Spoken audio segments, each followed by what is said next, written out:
multidimensionalmente, amplia muito o nosso entendimento das coisas. Nós vamos começar a entender que outras consciências em outros corpos podem estar nos influenciando multidimensionalmente e adulterando o nosso comportamento. E nós interagimos com elas o tempo todo. E não saber disso ou não admitir não te preserva em nada. O fato continua acontecendo naturalmente. O universo nunca pediu o meu endosso para ser o que ele é. Ele não pede a minha autorização para nada. A consciência extrafísica não pede a nossa autorização para continuar existindo. Ela existe, ela está lá. E ela observa, quando ela não espiona. E tudo isso é natural, faz parte da vida multidimensional da consciência. Admitir esse fato facilita bastante a sua autodefesa. É como se você estivesse numa casa sem paredes e não querendo ser visto. As nossas casas não têm paredes. Nós devíamos perguntar assim, você acredita em parede? Experimente. Até a física já diz que a parede não existe, que existem moléculas, partículas infinitesimais que compõem a parede. Dependendo do veículo que eu usar, essa parede pode ser rígida ou totalmente aberta e permeável. Se eu estou projetada, por exemplo, o meu psicossoma atravessa aquela parede, o seu também, se ele não estiver tão lastreado de energia. Então, parede é relativo. Janela, parede, muro, teto, são conceitos relativos que a gente precisa de rever. E com muita racionalidade, com muita tranquilidade, porque esse é um fato multidimensional. O fato de nós aceitarmos ou não, admitirmos ou não, acreditarmos ou não, não muda nada, ele continua lá, do jeitinho que ele é.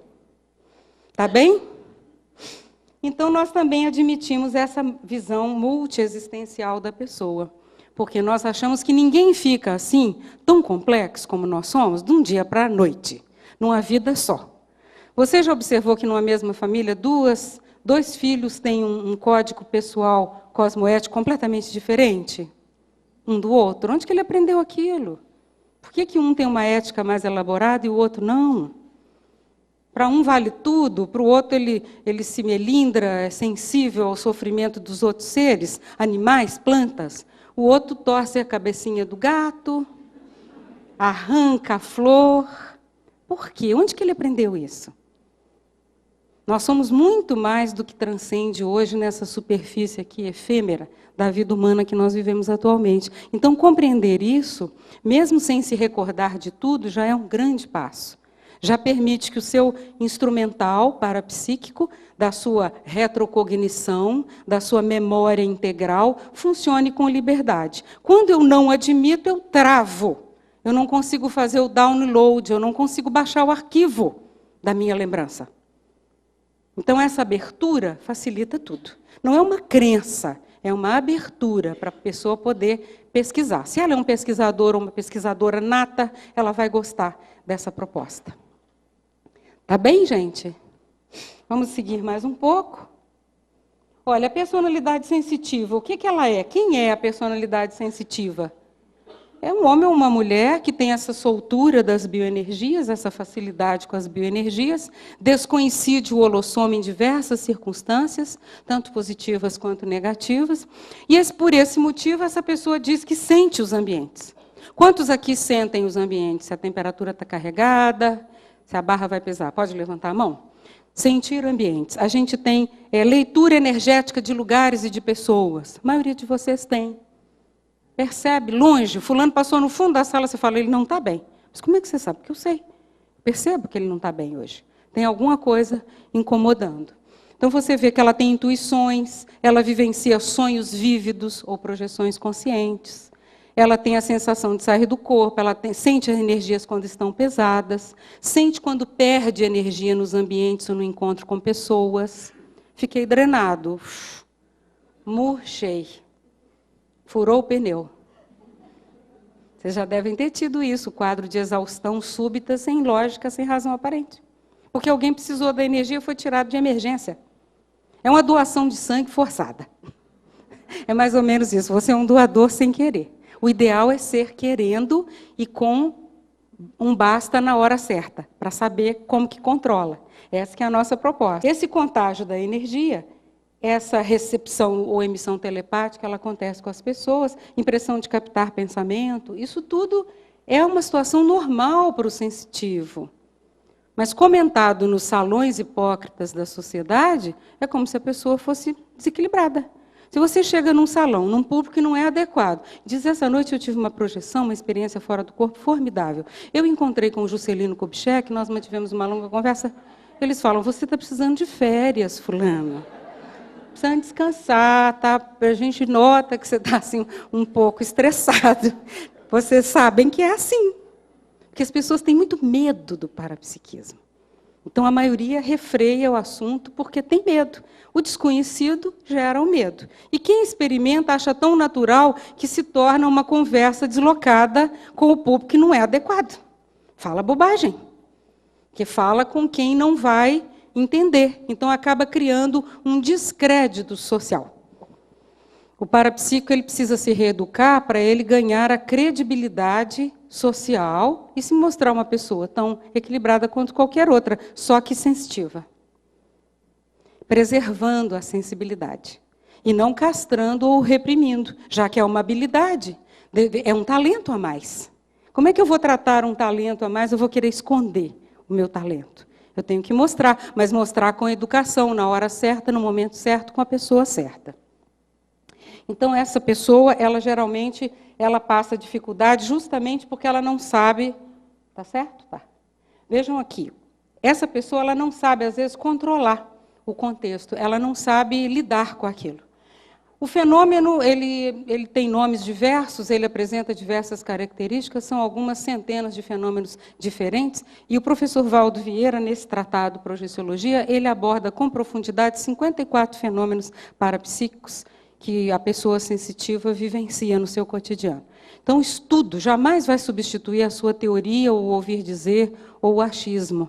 Então, é importante você aprofundar e qualificar seus estudos. Por quê? Na hora de uma conversa, você vai saber usar o termo correto para aquela vivência. Você não vai usar um termo qualquer, você não vai tratar aquilo de um modo, vamos dizer, negligente, você vai dar seriedade ao assunto. Então, aqui a gente vê que os fenômenos, você vê o déjà vu, sensação de reconhecer um lugar que não conhece, a sensibilidade às energias, às projeções, clareaudiência, clarividência, premonições. Quais são os problemas comuns da pessoa que vive isso tudo sem saber do que se trata? Insegurança, baixa autoestima, aquilo que nós comentamos. Hipersensibilidade, desconfiança, teimosia, porque ela acaba se tornando um foco de problemas para ela, em vez de ser uma ajuda. Ela acaba tratando mal as suas habilidades parapsíquicas, ou reprimindo-as, ou tratando com descrédito, com brincadeiras, deboche, ironia, o que também não ajuda em nada. E os benefícios? Os fenômenos parapsíquicos têm um benefício formidável para nós. Ele amplia o nosso horizonte autocognitivo. Isso, para nós, é a chave de tudo. A pessoa sensitiva parapsíquica, ela amplia o seu universo autocognitivo. Ela sabe mais sobre si e sobre dos outros, porque ela está trabalhando com uma carta na manga. É muito inteligente usar. Não para espionar os outros, ou tirar proveito, ou saber o número da loto, mas para ações evolutivamente úteis, construtivas, edificantes. Porque ela vai ver que se ela usa com fins negativos, se ela usa com fins anticosmoéticos, ela vai ter o troco nas presenças extrafísicas, nas perseguições. Alguém já sabia disso antes de você e já vem atrás. Você não é o mais esperto do universo. Tem gente que já foi na sua frente. Então, você vai pegar essa onda negativa toda em cima de você. E aí vem os acidentes de percurso, como a gente chama, os acidentes físicos, uma série de embaraços que a pessoa passa a ter. E não é inteligente ir contra a ética do cosmos, usando o parapsiquismo para um fim que não é nobre, que não é digno, que não é inteligente, evolutivamente falando. Mas ele aumenta o universo autocognitivo, porque a pessoa vai atrás de informação, ela acaba achando alguma coisa que importe, que interesse. Agora, a labilidade ela é muito associada com outros recursos que a gente acha bem negativos. O álcool, as drogas ampliam os quadros, porque aí alteram mesmo a base das sinapses, dos neurônios. A pessoa fica comprometida, lesada, fisicamente. Então, compromete a parte extrafísica com a contrapartida física. A pessoa fica alterada de saúde, com um elemento intoxicante no corpo, e ainda por cima tem o processo extrafísico, persecutório. Agora, aqui são os mais chamados, vamos dizer assim, os mais conhecidos estados de humor estudados. A depressão, a distimia, que é o baixo humor, o humor instável, negativo, ou o mau humor crônico, se a gente puder chamar assim, que é um tipo de depressão mais leve, mas é permanente. E a pessoa pode apresentar também as alterações no ritmo do humor, que é a ciclotimia, ela passa por um ciclo, ela passa de um ponto ao outro. Então, essas alterações também não ajudam. A eutimia é o nível de humor em que a pessoa tem um humor normal, ou estável, tem os seus estados modificados, mas não chega a ter esses ápices, esses máximos de alteração de humor. A hipertimia é uma euforia excessiva também, quando a pessoa apresenta um humor. Há pessoas que cansam a gente de tanto entusiasmo. O entusiasmo, ele é uma vontade emocional, ele é cansativo, e ele drena as energias dos outros. É um tipo de vontade emocional, motivação emocional. Então, não ajuda. Já a pessoa altamente, realmente motivada, automotivada, é um processo racional. Então, é a vontade educada. Esse tipo de motivação é muito positiva. A gente não pode confundir entusiasmo, que é o fogo de palha, uma motivação emocional, com a vontade racional da automotivação, que é completamente diferente. Que é fruto da inteligência da pessoa, que ela mantém sempre aquele nível. Por isso que o fogo de palha passa, porque é uma vontade emocional, gasta energia e acaba rapidinho. Entusiasmo excessivo. A personalidade borderline quer dizer que já está na beira da linha, pode cruzar a qualquer momento. Sociofobia, a pessoa que tem medo do contato social, se priva do contato social. O transtorno explosivo, que é aquele que eu comentei da fúria, que é um nome novo, né? Transtorno explosivo intermitente, mas é o indivíduo que perde as estribeiras, traduzindo literalmente. Os transtornos de ansiedade são também conhecidos, hoje a mídia divulga muito. Os tipos de transtorno bipolares, o obsessivo-compulsivo, que é o TOC. Esse TOC também foi bem divulgado. E os transtornos em geral, que são os altos e baixos, as mudanças de humor. Então, tudo isso acontece no âmbito do nosso humor cotidiano. Vocês têm esse material nos slides de vocês, não precisam se preocupar em copiar. Então, de acordo com esse código internacional, que é o Manual Internacional das Doenças Mentais, ou desordens mentais, perturbações mentais, estão classificados dessa forma. O transtorno bipolar ele tem essas diversas formas, sem outro elemento, então esse aqui é aquele que ninguém sabe exatamente. O transtorno depressivo, que ele pode cair nessas três sem uma especificação própria, pode ser só uma vez, profundo, pode ser recorrente ao longo da vida. Então, é bom nós sabermos dessa condição para saber, eu me enquadro em alguma dessas situações, eu estou tendo o acompanhamento clínico, o profissional me agrada, eu tenho afinidade, confiança na pessoa que está tratando do meu caso ou do caso de alguém. Nós achamos que o primeiro interessado na remissão é o portador. Então, ele é autônomo e ele tem que fazer a gerência junto com o profissional da saúde, porque senão ele não vai a lugar nenhum. Se ele ficar entregue às baratas, igual leva o carro numa oficina mecânica, me conserte.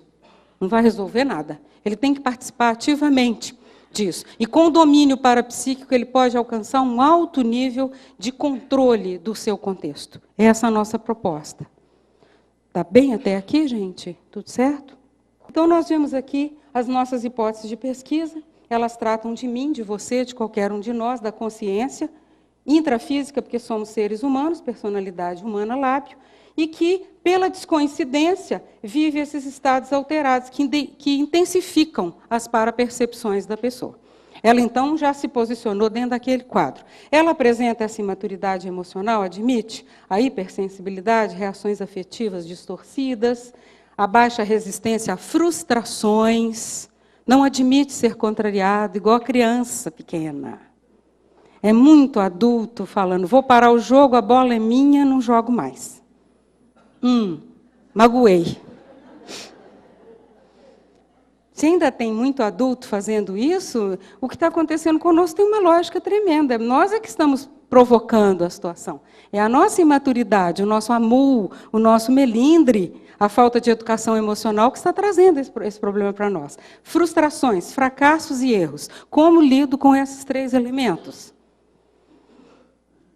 Surpresas desagradáveis. Como é que eu recebo as surpresas desagradáveis?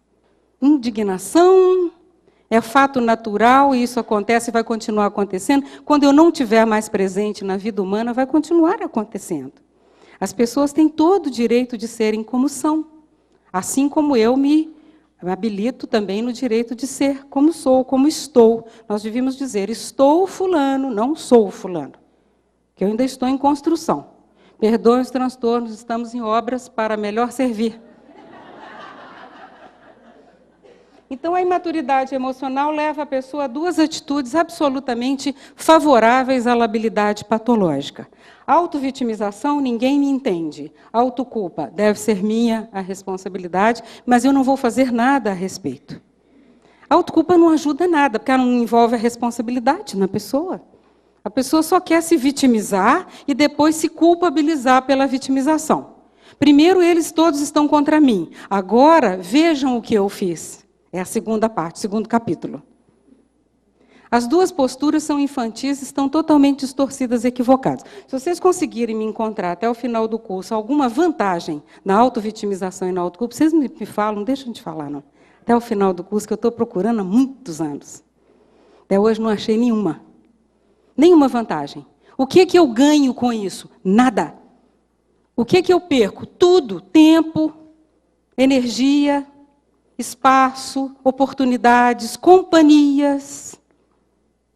Então, é só perder, perder, perder. O auto-vitimizado, o autoculpado, ele é um eterno perdedor. Também pode. Pode ser. Então, veja, nós precisamos vencer esses 2 elementos. Depois nós vamos falar do binômio antivitimização, autobenignidade. É o contrário absoluto do que nós falamos. Antivitimização, autobenignidade. O primeiro a se abordar com compreensão sou eu. Eu me compreendo bem.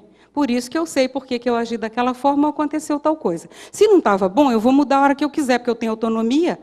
Eu sou dotado de uma condição que se chama livre-arbítrio. Arbítrio para errar e para consertar o erro. Eu tenho autonomia nos 2 casos, fazer bobagem e deixar de fazer. É a minha autonomia que a evolução me dá. Ela me atribui essa faculdade. Agora, o livre-arbítrio só é livre se eu usar comigo. Se eu usar com terceiros, eu perco o uso. E o cartão perde a validade. Só pode ser usado com você para arbitrar suas dificuldades, suas decisões, suas renovações. Se eu quiser usar para mudar o outro, eu sou penalizada por isso. Então, existe um erro de objeto no uso do livre-arbítrio. Em vez de usar para me modificar para melhor, para me fortalecer, eu uso sobre o outro para mudar o outro, para ele ficar do jeito que eu queria. Eu estou contrariando o para-direito. O direito maior das consciências. É uma forma de manipulação, e até bem grosseira. Porque quando eu quero mudar o outro, eu já fiz um atestado de que ele não é bom como é. E eu já comecei por baixo. Eu já errei na abordagem. Se eu quero mudar, é porque ele não presta como é. É uma abordagem ruim para ajudar. O educador, ele nunca parte do princípio de mudar. Ele quer acrescentar, ele quer fazer rever, ele quer somar. Ele quer reaproveitar, reciclar a postura do educador. Agora, aquele que quer fazer o julgo sobre o outro, ele quer mudar o outro, usando o livre-arbítrio, que é uma faculdade que ele possui para se melhorar, mas querendo modificar a outra pessoa para ela se adequar aos meus interesses. É um ato máximo de egoísmo, mudar o outro. Porque dar exemplo é um processo muito mais difícil. Um bom exemplo ele pode demorar 10 anos, mas ele vai fazer efeito. Daqui a pouco ele é irresistível. Observem a irresistibilidade do exemplo. Se eu não dou o exemplo, me acho muito avançado, por exemplo, vem fazer um curso como esse, ou ler livros da Conscienciologia, é muito positivo, muito nobre, mas não quer dizer que eu sou nobre. Quer dizer que eu preciso. E já detectei a minha necessidade. O outro, não, ainda não detectou. Então, se eu me vanglorio disso, eu estou usando um ato de força sobre o outro. Está claro, gente? Então, as hipóteses, nós achamos que o sentimento de vazio existencial que muita gente tem, perda do sentido da vida, tristeza incomum, que é chamado em conscienciologia de melancolia extrafísica, pode estar adstrito à falha, ao mandato pessoal dos compromissos evolutivos que a pessoa veio fazer aqui. Todo mundo vem à vida humana com um mandato próprio de autoevolução, um compromisso pessoal, um contrato de crescimento e desenvolvimento nessa vida, a partir do serviço às outras pessoas. No trato, no convívio, nós aprendemos mais sobre nós. Então, nós temos um contrato de crescer, de nos desenvolver. Aquele código pessoal de cosmoética precisa ser aprimorado vida a vida. Então, nós temos que mostrar esse serviço nesse planejamento da programação. Uma das nossas instituições que fazem parte da Unicim é a APEX, é a Associação sobre a Programação Existencial da Pessoa. Então, é uma área tão importante, esse projeto de vida, esse mandato que a pessoa tem aqui, que existe uma instituição hoje só para estudar e informar as pessoas sobre essa realidade. Nós temos 140 participantes aqui na sala, estão me corrigindo, e hoje vieram 22 pessoas que vieram hoje para fazer a inscrição do curso agora na hora. Nós estamos falando, então, desse mandato, dos compromissos. Nós temos compromisso de crescimento conosco, que nós chamamos do ego-karma, o autocompromisso. Eu tenho um compromisso de crescimento comigo mesma. E tenho um compromisso de crescimento com as demais pessoas, o grupo-karma. São compromissos hétero com o outro evolutivos. Eu preciso ser uma marca no crescimento de todos, não um obstáculo. Se eu puder ser um bom exemplo, dar um testemunho positivo para que outros cresçam. Então, não ser impeditivo ao crescimento alheio, não ser um obstáculo ao crescimento dos demais. Já é uma das cláusulas desse contrato. Outra, não ser um obstáculo ao meu crescimento. Não criar problema para mim mesmo. Não impedir meu crescimento, não ficar com ideias enferrujadas, bolorentas, não ficar com radicais livres na cabeça, oxidando as sinapses, aprendendo coisas novas, mudando, alterando um sistema de crenças, por exemplo, obsoleto, que está superado, que já não rende mais nada. Vamos dar um exemplo prático. A pessoa tem um sistema de crença religioso, no qual ela mesma não acredita há muito tempo. Então, para manter aquilo, ela tem que brigar com meio mundo. Quem está errado? A pessoa menos crente é aquela que quer convencer todo mundo da crença que ela não tem. Que se ela tivesse, ela não precisava falar. Tá certo? Olha a lógica daquilo que eu estou falando. O sistema de crenças que a pessoa precisa de brigar com o mundo para manter, porque ela mesma não acredita. Quanto mais a pessoa briga, menos crente ela é. Olha os fanáticos religiosos, são os menos crentes.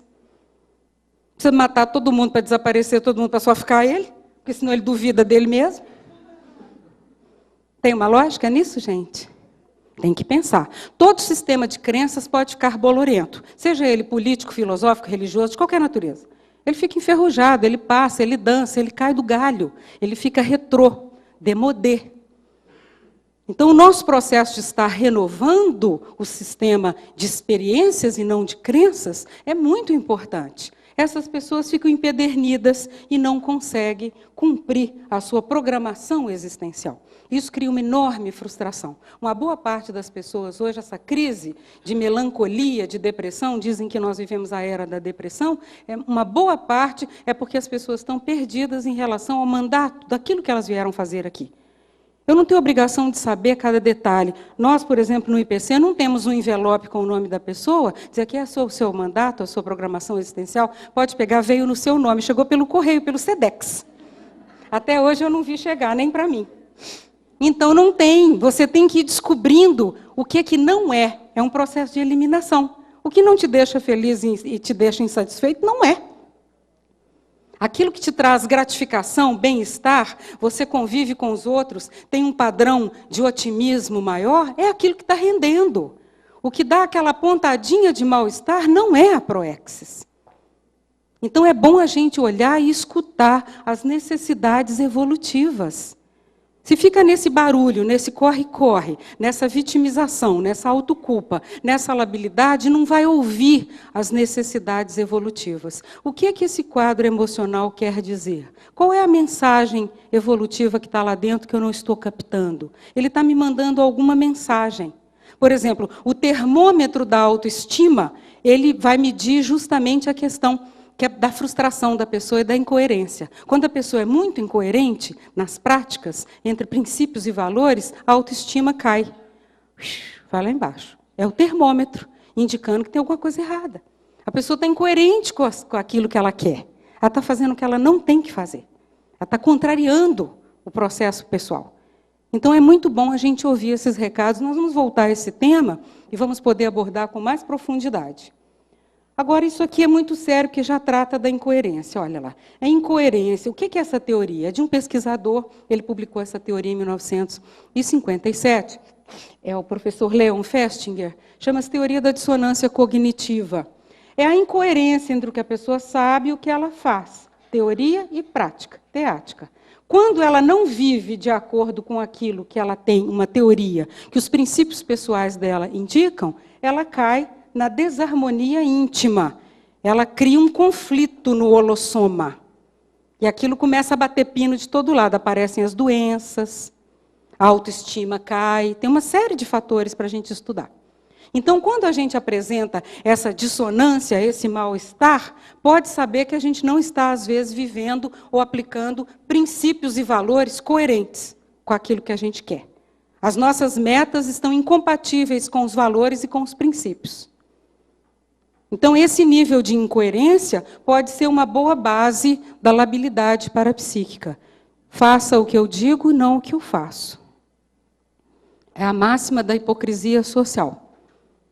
Se eu não sou coerente com meus valores e meus princípios, eu entro em dissonância cognitiva e eu acabo criando um processo interno conflituoso, conflituosidade.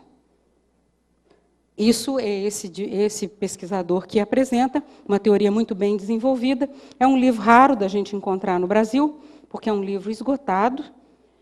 Teoria da dissonância cognitiva, Leon Festinger. Quem quiser, procura na internet, às vezes nesses sebos nacionais e internacionais, a gente consegue arranjar. Para quem tem facilidade com a leitura em inglês também, você pode conseguir no original. E isso aqui é muito sério. O parapsiquismo, ele é um recurso, ele não é doença. Mas se ele não for bem orientado, ele se torna enfermidade. Ele se torna um problemão. É por isso que muita gente parapsíquica é considerada desequilibrado, alterado, patológico, porque a pessoa não sabe lidar com a ferramenta que tem. Então, os problemas que, somados ao parapsiquismo destrambelhado, são a automedicação, às vezes a falta de cultura psíquica, aquela pessoa não tem cultura parapsíquica, o medo em geral, um desconhecimento de si, desinformação, medicação exagerada, o que faz que a pessoa viva intoxicada, com um monte de coisa, tem medo de dormir porque vê consciências extrafísicas no quarto, acaba criando um padrão de insônia crônico, morre de medo. Agora, imagina que eles também têm medo da gente. Então, sabe aquela historinha infantil Pluft, o fantasminha? O fantasma que tinha medo de gente? Tem muita gente fazendo esse papel. Então, o medo, a gente tem medo do feio, do que tem a cara feia, do que tem uma forma exótica, e acaba comprometendo as nossas relações extrafísicas em função desse preconceito, até certo ponto, que é um preconceito mesmo. Então, veja, desconhecimento dessa questão aqui, ó, assimilação de energia e desassimilação da energia.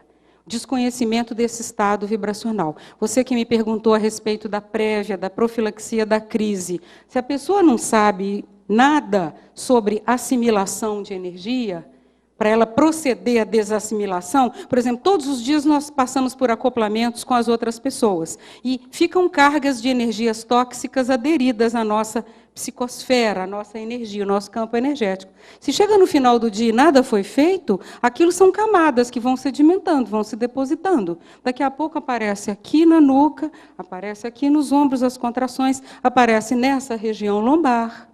E é muita gente com carga, bloqueio no cardiochakra, bloqueio na área do plexo aqui do umbilico chakra. É muita gente.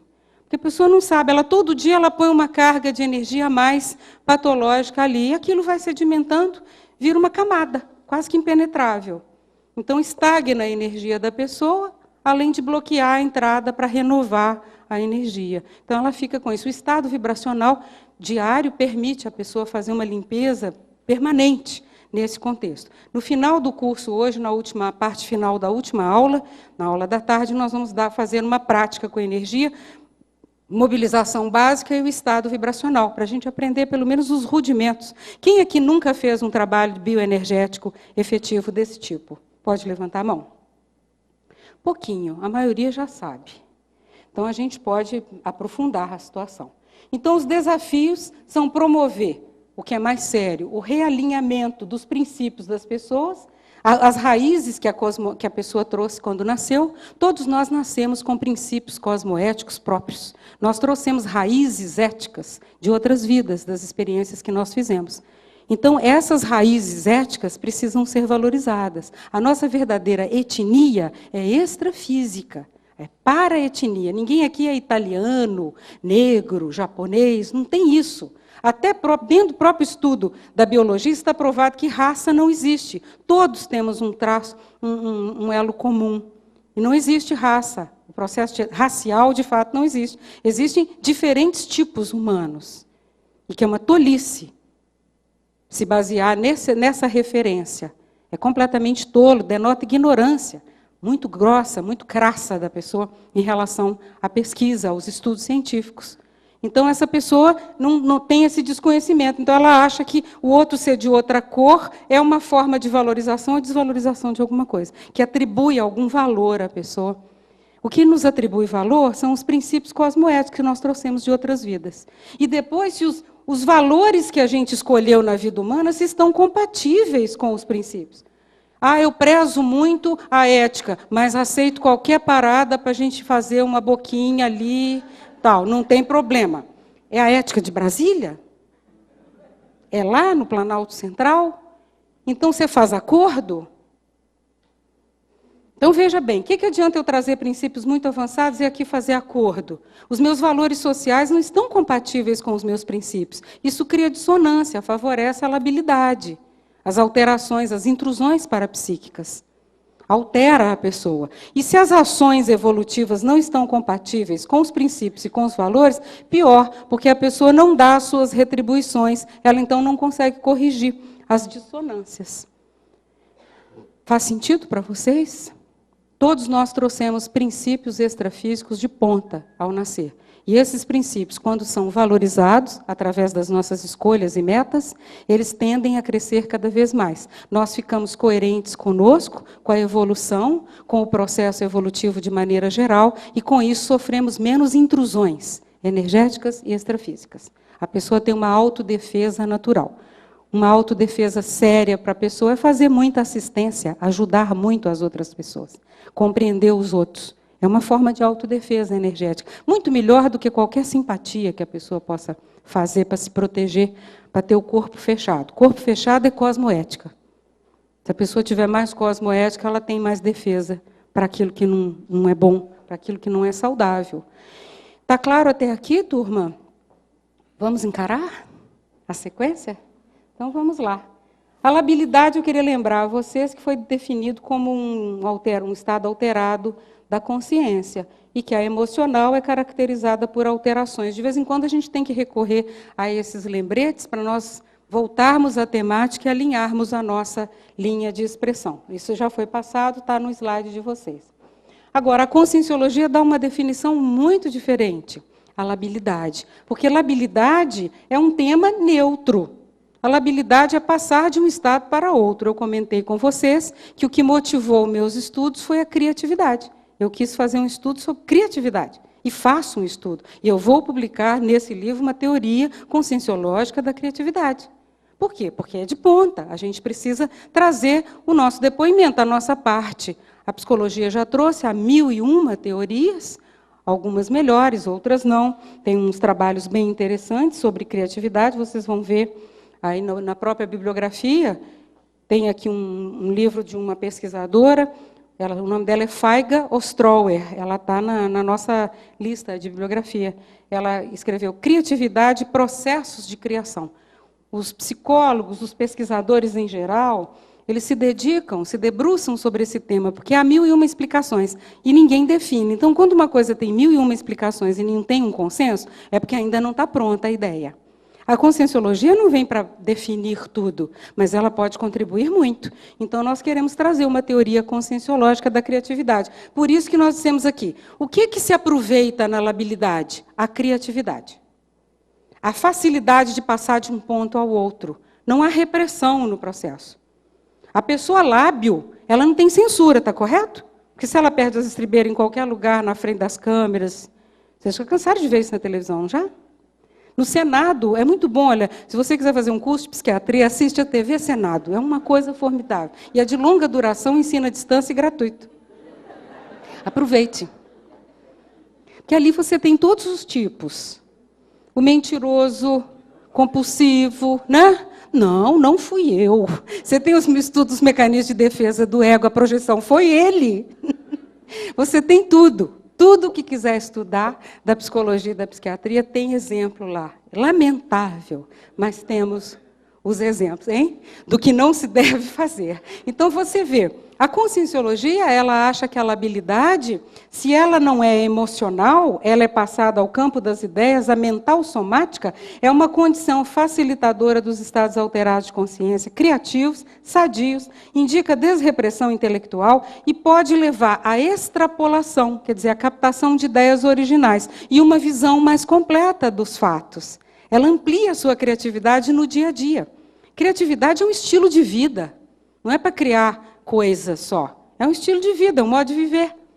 A pessoa que tem saídas mais originais para os mesmos embaraços que todo mundo tem. Só que as saídas da pessoa são mais originais. Então, vejam aqui, a questão da conscienciologia, passar de um estado para o outro, facilita até a captação de ideias novas. Se você tem facilidade de mudar de bloco, é chamado até assim, mudar de bloco. Se você muda de bloco na hora de solucionar um problema, às vezes você acha a solução facilitadora, a solução genial. Quase todos os inventores e os grandes gênios do universo, eles acharam suas ideias geniais, justamente inspiradas, justamente porque tinham a facilidade de mudar de bloco. Eles dizem, quando eu estava fazendo outra coisa completamente diferente, é que me veio a solução.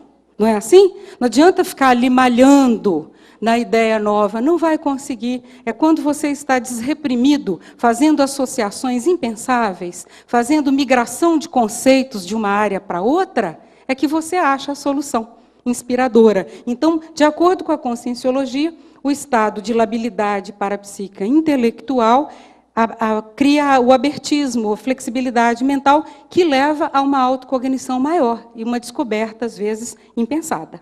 Está claro para vocês essa solução? Na segunda aula, quem tem interesse mais sobre criatividade também, essa questão de captação de ideias, soluções facilitadoras para o dia a dia, também nós vamos abordar um pouquinho mais sobre criatividade. As influências, nós comentamos isso ao longo do tempo todo, mas sempre é bom lembrar. Nós estamos falando disso desde o primeiro momento que nós começamos aqui, iniciamos o nosso trabalho. As influências extrafísicas na labilidade, outside influences, quer dizer, as influências extrafísicas de fora, elas acontecem o tempo todo. É bom a gente começar a entender, interpretar. Na sua casa, por exemplo, quando toca a campainha do portão, você sabe a diferença da porta, não sabe? No processo da labilidade, tem 1001 campainhas que você não escutou. Quando vê, o cara já está dentro de casa. Entende? Tocou, avisou, você não foi, você não respondeu. Não atendeu aquilo, não foi atrás. Então, a gente fazer o domínio das bioenergias é facilitar esse campo, esse mapeamento da sua sinalética, para você começar a se defender lá no princípio do começo. Não esperar o entornar do caldo. Então, as consciências extrafísicas, elas estão o tempo todo na sua manifestação, sadias ou doentes. O que é uma consciência extrafísica? Eu e você amanhã. Está claro? Não tem muito mistério. mais dia, menos dia, daqui a 1 ano, daqui a 20, daqui a 40, não sei quando. Ou no dia seguinte, ou hoje, eu não sei. Como é que eu vou saber? Basta estar aqui. Então, veja, se você está aqui, pode não estar a qualquer momento em edição extraordinária, de acordo com a nossa redação. Verdade? Pode. Então, você vê, a situação é séria para todo mundo, porque esse é um ponto de consenso. Por mais que a humanidade tente negar a existência da morte biológica ou da desativação do soma, nós chamamos de dessoma, ela é um fato na nossa vida, e quando não é por um acidente ou alguma coisa, o envelhecimento natural nos faz refletir sobre isso, que é inevitável, nós vamos chegar à finitude física, todos nós. Essa condição, o que vai acontecer com a gente? Nós vamos continuar sendo as mesmas pessoas que somos, tendo os mesmos interesses. E se os nossos interesses são focados na nossa família, no carro, no emprego, no dinheiro, não sei em quê, o seu sistema de interesses é ele que vai pautar o que você vai fazer depois da vida humana. Vai continuar preso a todos esses processos ou vai à luta? Planejar uma vida melhor, planejar uma vida enriquecida, cheia de novidades, partir para um outro grupo social, étnico, uma profissão diferente. O que você vai planejar? Tem muita gente planejando só a aposentadoria. Não existe aposentadoria. Não existe. É uma ilusão. É um tempo da vida em que você não tem mais o compromisso de sair de casa para prestar o serviço em algum lugar. É a única coisa que muda. Porque a vida segue. Então, você pode planejar a sua próxima vida melhorando o final dessa. É muito inteligente. Existe dentro da estrutura da conscienciologia a estrutura dos chamados colégios invisíveis. Colégios invisíveis são pesquisadores de qualquer parte do Brasil ou do exterior que se interessam por um tema e eles se reúnem virtualmente através de uma plataforma de um site, uma plataforma Moodle dentro de um site, fazem reuniões virtuais, discutem temas, apresentam trabalhos e 1 ou 2 vezes por ano se reúnem presencialmente em algum lugar. Eu sou consultora de um colégio invisível chamado Dessomatologia. Adivinha o que ele pesquisa? Desativação do soma. Por quê? Eu vou fazer 64 anos, eu estou chegando lá. Qualquer hora dessa, qualquer momento, edição extraordinária. Então, eu preciso entender mais esse mecanismo e o que a gente pode ajudar as pessoas que têm medo da morte. A tanatofobia. O que a gente pode fazer para ajudá-las? Para elas não saírem daqui naquele nível de confusão mental, presas à vida humana, agarradas a um corpo que já está totalmente degenerado, e ali ficar presa, e aquele estado psicótico continua depois da dessoma, dando um trabalhão para todo mundo. Pessoas que não crescem. O medo impede o crescimento, o desenvolvimento, a evolução. E é um tema que ficou feio estudar na vida humana. É muito feio. As pessoas fazem caras, que interessante, sai correndo. Não é? Que tema interessante, é muito bom. Ser consultora, que ótimo. Caixão, lápide, cremação, essas coisas que você entende. Vejam, é um assunto muito sério, extremamente prático, já que é uma das poucas realidades únicas que nós vivemos nessa dimensão, que é o nascimento físico e a morte biológica. A ressoma, renascimento no soma, e a dessoma, a desativação. Vejam só, as influências extrafísicas, elas ocorrem principalmente através do pensamento. É pensamento, emoção, energia. Ela pega a pessoa pelo pensamento ou ideia, vem uma emoção ou um sentimento e descarrega na energia. Então, a correção ou reeducação dos pensamentos, ela é essencial na autodefesa energética. Ela é essencial na correção de maus hábitos que facilitam intrusões extrafísicas. Isso só a própria pessoa pode fazer. Porque o pensamento, nessa dimensão, para nós, ele é invisível, mas ele é perceptível, audível e visível na dimensão extrafísica. Ele forma ideias, plasma coisas. Então, as consciências extrafísicas, mesmo não sendo muito avançadas, elas conseguem perceber esses morfoforma, pensenes, pensamento, sentimento, energia, que tomam forma. Eles plasmam uma realidade para a pessoa. É por isso que quando ela dessoma, ela morre, passa pela morte biológica, ela enxerga aquele mundo mental que ela mesma criou. Ela construiu aquilo durante a vida toda. Está claro para vocês? Isso não é uma brincadeira e a gente precisa levar muito a sério. Quais são as formas mentais que eu estou plasmando ao meu redor? O que eu vou levar de cenário extrafísico para mim? É o cenário real? Eu estou pronta a encontrar outras consciências? Ou eu vou viver num mundo irreal e muitas vezes patológico, extrafísico? Daí a necessidade da correção. Quem pensou e quem foi pensado? Uma boa parte dos nossos pensamentos são alheios. Ou seja, são captações que a gente fez e não sabe. Então, a maioria foi pensada. Quanto mais a pessoa é emocionalmente insegura, mais ela é pensada e menos ela pensa. Porque ela chama de pensar a reciclagem das ideias de outras pessoas.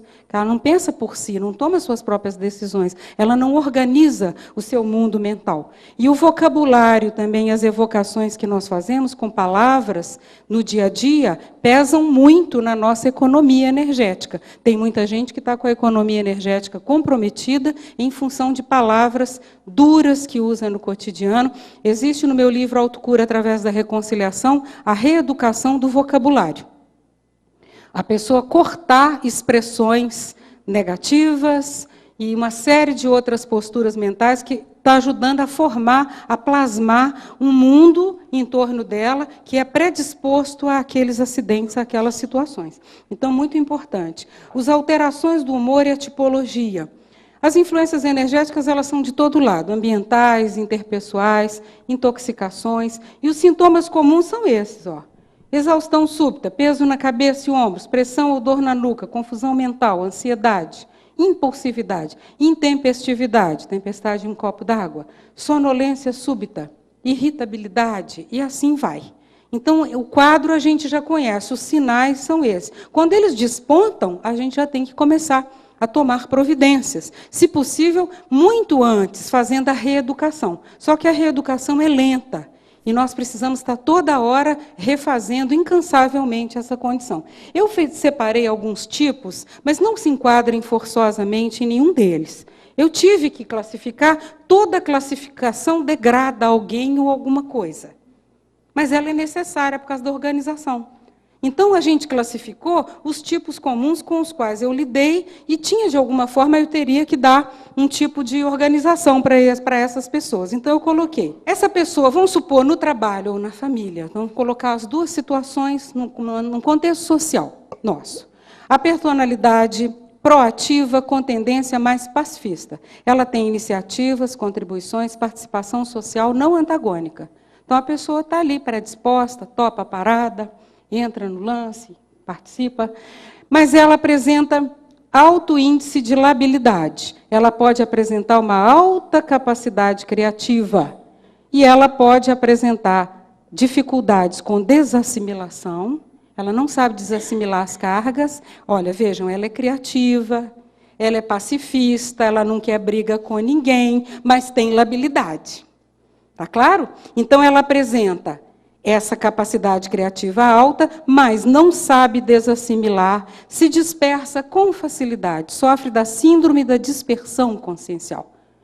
Borboleta pula de um galho para o outro, pensamento de criança. Não consegue fazer a retilinearidade, o foco. Ela não tem um foco. Ela precisa reeducar o foco para que a criatividade seja de alto nível. Então, essa pessoa apresenta também procrastinação. Geralmente, ela deixa para a semana que vem, depois ela faz, ela vive num mundo meio de poesia, assim, vai deixando, vamos ver o que acontece, eu vivo no fluxo, deixa a vida me levar, a vida leva eu. Isso não dá certo. A pessoa vai ver que o preço é muito alto, isso é negligência. Então, o que adianta ela ter uma alta capacidade criativa se ela tem um alto índice de labilidade e nem sempre boas companhias extrafísicas? Ela pode estar um dia muito inspirada, muito bem acompanhada extrafisicamente, até de amparador, falar coisas muito coerentes, e daqui a 2 dias ela pira, ela fica azeda, fala qualquer coisa, joga fogo, gasolina numa reunião e põe tudo a perder. Então, é difícil lidar no ambiente com essa pessoa. O fato dela ser muito criativa vai chegar uma hora que não vai ser mais razão para que ela seja, vamos dizer, compreendida dentro desse contexto. Ela vai ter que se reeducar, mais dia, menos dia. Ela aqui, volto, ela segue o vento a favor. Se tudo estiver bem, ela também fica. É um perigo. Desculpa.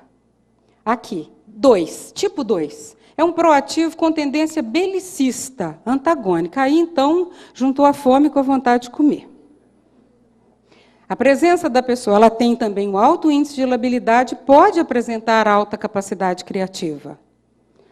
Mas ela também tem dificuldade com a desassimilação, se desmotiva com a maior facilidade, porque é o fogo de palha, aquela coisa do entusiasmo, é uma vontade emocional. Se ela gostar, ela fica. Se ela não gostar, ela não fica. Ela mua, enjoa e vai embora. Ela também apresenta facilidade para somatizar o ambiente extrafísico. Ela apresenta sintomas, ela fica com enjoo, dor de cabeça, se sente mal na reunião, passa mal. Ela começa a somatizar, ela assimila aquilo e somatiza. Então, vive com algumas doenças diversas, que não sabe explicar, não tem uma fonte muito clara, mas vem desse comportamento aqui, belicista e antagônico, ela faz afinidade com as consciências extrafísicas doentes do mesmo padrão. Então, vejam só, essa pessoa, ela merece atenção, que ela também não sabe desassimilar, ela se desmotiva e ela somatiza. Ela segue o sopro da brisa rajada do vento ou turbilhão do tornado. Se bater um sudoeste, ela vai. Se bater uma brisa leve, ela também vai. Ela, então, não consegue ter uma escolha. Ela não faz a crítica sobre os dois tipos de atuação que ela tem. Ela é bifronte. Então, é importante a gente observar esse tipo de personalidade. A gente sabe que, juntando um pedacinho de cada um, dá nós, né? Então, é a proposta que eu faço para você. Faça um mosaico bem criativo para a sua parte, que eu faço a minha. Passivo, a pessoa passiva. Nós estávamos falando dos proativos, agora estamos falando dos passivos. Passivo, fica quieto lá. Com tendência belicista. Ele é um guerreiro, uma guerreira, mas quietinha, faz aquela cara da menininha, tal, tudo bem e tal. Nhaque. Alto índice de labilidade. Dissimulada. E aprendeu aquilo, acha que aquilo é correto. Tem que fazer a carinha, tudo mais, mas nhaque, se bobear. Alto índice de labilidade. Pode apresentar média capacidade criativa, porque também a capacidade criativa, para nós, dentro da nossa pesquisa, está ligada à proatividade. A jogar, arriscar, errar e acertar. Se tem muita retranca, a criatividade também fica presa, ela não sai com tanta facilidade. Quais são os aspectos que merecem atenção? Se intoxica à toa, fica obnubilado, quer dizer, perde a realidade do espaço. De vez em quando está aéreo, voando, você fala, ei, fulano, como assim? Oi? Anybody home? Tem alguém em casa? Porque a pessoa some. Ela sai ali naquele devaneio, autoinduzido, e não consegue raciocinar. E ela também somatiza, ela segue a maré. Tem hora que a maré sobe, tem hora que a maré desce. Então, você tem que ver em que dia que ela está, desse contexto, em que momento ela está. É o nosso tipo 3. E nós vamos ver, o tipo 4, que é esse aqui, ele é passivo, com tendência pacifista, e ele tem falta de iniciativa. Mas ele tem uma omissão que não é antagônica, ele não está contra nada, mas ele também não fala o que está pensando. Fica ali aquela cara de paisagem total, paisagem zen. Aquilo ali, naquele mundo, você não consegue extrair uma única expressão. E a pessoa está lá, mas ela tem uma omissão não antagônica, ela é pacífica. Médio índice de labilidade, mas ela também tem uma baixa capacidade criativa. Ela se omite em tudo. Não tem uma expressão, tem uma espécie assim de uma apatia. E ela apresenta baixa desassimilação, também não consegue, tendência à depressão. É o tipo que mais, basicamente, se compromete com a questão do humor. Cai à toa, porque somatiza também. Esse, então, tem mais predisposição a achaques, mazelas, dificuldades nesse contexto da saúde. Ela segue as calmarias, ela vive mais ou menos em banho-maria. Pessoa que vive em banho-maria, você sabe, nem quente nem frio, está ali. Está ali, é igual pudim de leite condensado, leva a tarde inteira em banho-maria para fazer, não é? É assim, fica igual ali, aquele pudim, ali, quieta. Não compromete, mas também não soma. Nós temos que ver como é que nós vamos resolver essa questão. Então, nós vamos estudar esse tema, cada um vai procurar fazer a sua análise, né? Nós vamos ter aí, além de 2 horas do almoço, nós vamos ter um bom tempo para refletir, o material está com vocês vão levar para casa, e eu vou pedir a minha colega professora Eliana para dar uns avisos, mas antes queria saber, está tudo certo, gente? Tudo beleza? Estão morrendo de fome?